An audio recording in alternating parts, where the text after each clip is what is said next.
Barisan Nasional dengan Pakatan Rakyat mesti faham bahawa sekarang ini musuh yang lebih besar adalah krisis ekonomi. Dah setahun ini kita dah hampir-hampir muak lah dengan politik. Kita sepatutnya bersatu. Kita lawan musuh yang besar ni. Itulah sebabnya saya telah mengambil satu muka surat penuh dalam Star, buat satu iklan yang meminta supaya kalau boleh berhentilah tambah banyak berpolitik, berdamai dan fokus dengan ekonomi saja. Anas Zubaidi, seorang blogger dan juga ahli perniagaan yang memberi iklan ini, iklan yang boleh anda lihat di skrin TV anda sekarang di Akhbar The Star pada 26 hari bulan yang lalu, 26 hari bulan Februari. Datuk, bagaimana Datuk melihat kalau di Amerika tu, kalau dalam krisis ekonomi ini, pihak tak kira lah awak parti Republican ke Demokrat ya, tetapi apabila untuk mendapatkan idea dan juga bagaimana untuk mengatasi masalah ekonomi yang melanda mereka, mereka boleh duduk bersatu bipartisan. Ya, mungkin mereka sudah begitu ke depan dari segi tamadun ya. Itu pun mereka juga ada masalah. Ada masalah juga. Bukan kata tidak ada masalah. Manakala kita ni sebuah negara yang baru merdeka. 51 tahun kita merdeka, dan kita dapati dalam tempoh 51 tahun kita dah boleh bangga dah dengan kejayaan yang kita ada. Cuma tinggal lagi dalam masa beberapa tahun, 2-3 tahun kebelakangan ni, tiba-tiba macam-macam kemelut berlaku. Saya pun sakit kepala. Pening berfikirnya. Jadi betul lah bila anak-anak muda bercakap sampai keluarkan apa ni, iklan. Dan tengok mesej-mesej yang mereka hantar. Saya cukup bersetuju dengan mereka ni. Sebab kita tengok di Dewan Rakyat sendiri pun, walaupun kita dengar Dewan Rakyat sekarang pada setengah orang hebat perdebatan, tapi ialah saya mengakui substance tak ada dari segi substance, contribution dari segi cadangan-cadangannya tidak ada. Asyik duk kelahi point of order, minta jalan, minta laluan, tapi cadangan tak ada. Okey Datuk, kita di talian sekarang sama seorang yang tadi mengantar iklan tu, saudara Anas Zubaidi. Assalamualaikum Cik Anas.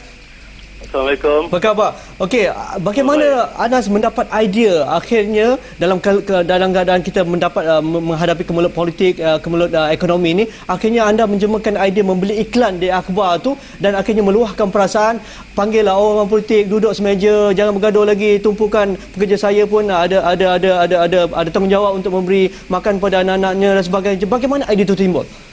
Sebenarnya saya dah lama buat iklan menyatu pakdakan orang rakyat Malaysia sejak 2001 dulu. Ini dah iklan nombor 52 sebenarnya. Dah banyak ya? Ya, dah banyak dah. Tetapi yang ini agak lain ya, agak istimewa. Dia agak lain sikit kerana saya rasa keadaan sekarang ekonomi kita masih tak teruk sangat. Tapi kalau kita tak jaga-jaga mungkin lama-lama lagi teruk lah kan. Jadi kemelut politik ni dah terlampau lebih sangat lah sejak 1 tahun ini. Jadi saya mengambil iklan itu supaya kalau boleh nak redakan aja, kita nak calm down aja. Jadi pengalaman Anas selepas keluarnya iklan tu, saya membaca juga di akhbar, mendapat perhatian daripada pembaca, menyokong kenyataan anda, dan bagaimana pula daripada respon daripada ahli politik? Ahli politik, Datuk Seri Najib ada beri satu statement dalam dia punya blog, One Malaysia blog. Datuk Najib kata dia terima, dia agree dan kata memang dia mesti lihat. Lepas itu ada 60 bilion dia dah announce kan. Stimulus package kedua tapi ahli politik yang pertama telefon saya adalah Dr. Koh Sukun sebenarnya. Koh Sukun daripada bekas Ketua Menteri Pulau Pinang. Dia yang pertama sekali yang call saya. Yang lain-lain tak ada? Yang lain tak ada lah. Daripada beratus-ratus ahli parlimen kita, ahli Dewan Rakyat kita sebagainya, tak ada? Tak ada lagi. Mungkin mereka ada kerja-kerja sendiri kan. Jadi selepas ni mungkin ada iklan susulan yang akan dikeluarkan? Tak ada dah. Kalau ada susulan tu nampaknya malapetaka besar nanti. Tak boleh. Pasal apa? Benda ni kalau kita banyak kali orang ingat kita nak buat duit dengan perasaan manusia pula kan. Tak boleh. Okey, terima kasih Anas atas berkongsi idea. Alright. Terima kasih. Okey, kita lihat facts yang dikirimkan oleh pendengar kita tentang isu ini. Tak ada, belum lagi ya? Okey, tak apa Datuk. Bagaimana Datuk melihat kenyataan daripada Anas tadi?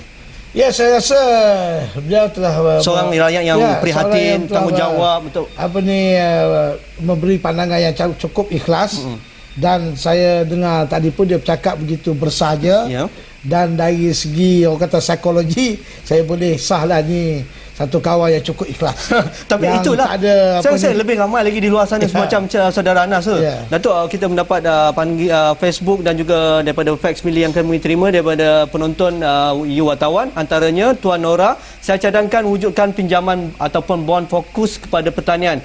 More belia tani, kurangkan import bahan makanan luar. Yang kedua daripada Ahmad Kamal Osman, wujudkan produk pasaran modal dan kewangan Islam. Ini alternatif baru dan sebagai instrumen mendapatkan dana dari pelabur untuk disalurkan kepada pembiayaan ekonomi makro dan mikro.